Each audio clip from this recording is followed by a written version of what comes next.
Mike.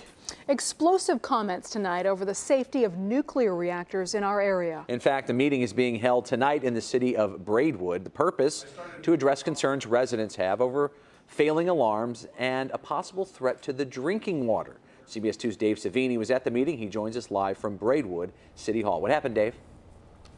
Well, the questions here in Braidwood are the reactors safe, and can the company be trusted to report itself when it has safety problems? 54 years old, and I'm losing my life because of you people. Residents have so much fear that federal regulators overseeing Exelon's handling of Illinois nuclear power plants went to Braidwood for a first-of-a-kind meeting. Shame, shame, shame. Why are you doing it differently in Braidwood this time? We're doing it differently in Braidwood because of the level of public concern. The Nuclear Regulatory Commission doesn't normally discuss a safety investigation before it's complete, but they are now. An alarm that warns plant workers of possible trouble wasn't wired properly, and a flaw was discovered in the plant's backup water supply pipe in March. There is room for improvement in terms of equipment reliability. That doesn't make me feel real safe. People just have a distrust? Yes. That's it.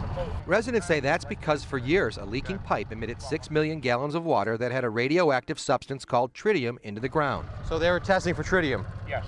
Yet residents were not warned. That's the Braidwood nuclear plant. And they're concerned about what they said sounded like an explosion last summer. They blew the panels off of the building out here. Followed by thick white steam blanketing the neighborhood.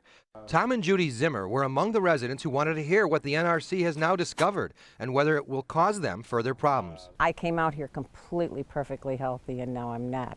Zimmer had kidney cancer, and neighbor Don Burns has multiple illnesses. What's happening to me is a slow death. Both blame the Braidwood nuclear plant's tritium leak and fear their well was contaminated. If it's not something that's going to hurt you, then why did they hide it for over 10 years? Why did they buy your property? Why did they buy my property, my dream place? Exelon bought his property, but the Zimmers who live next door say the company won't buy theirs, and they can't sell it.